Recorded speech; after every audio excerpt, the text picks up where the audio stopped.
What is the passive? A passive structure is when we change the place of the subject and object in a sentence. Let's look at an example.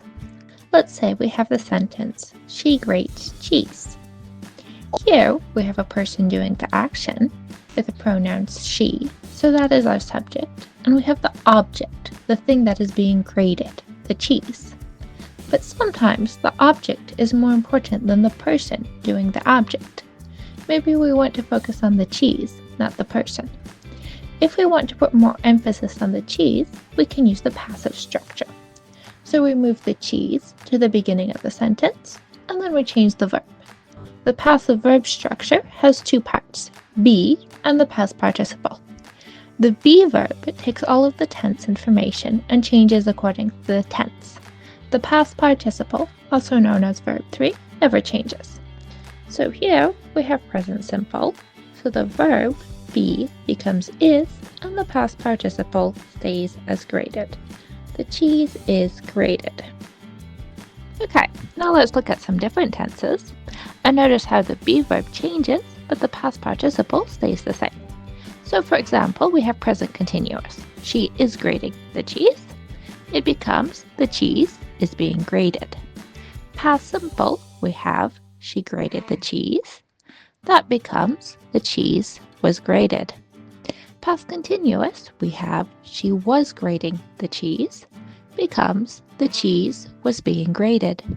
Present perfect, we have she has grated the cheese. It becomes the cheese has been grated. If we have a modal verb, then we leave be in the infinitive.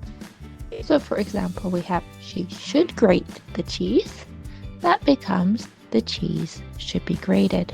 Remember that you always need the be verb in the passive structure. For example, if we say the onion cut, here we have a mistake. It needs to be the onion is cut or the onion was cut. Now, let's look at some more examples from passive as I go through my favorite lasagna recipe. Try to remember the structures because you will be tested on them later. We start with onions. Here, the onions are being cut.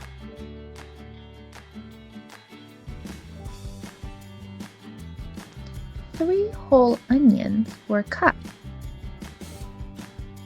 After the onions were cut, they were put in a pot with some hamburger.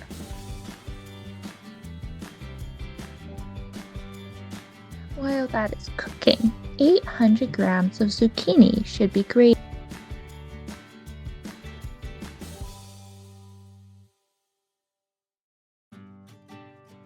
After the zucchini has been added, 2 cups of water, 4 spoons of tomato paste, salt, and pepper are added.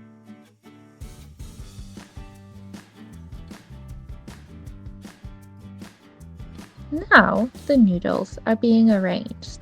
Sauce is added and spread over. A second layer of noodles, more sauce, and cheese is added. Then a third layer of noodles, a third layer of sauce, and more cheese are added. Finally, the lasagna is baked for 30 minutes. Now the lasagna is ready. Now that you have heard the whole recipe, try to change these 3 active sentences into passive again. She is cutting the onions. The onions are being cut. She has cut the onions. The onions have been cut. She should put the onions in the pot.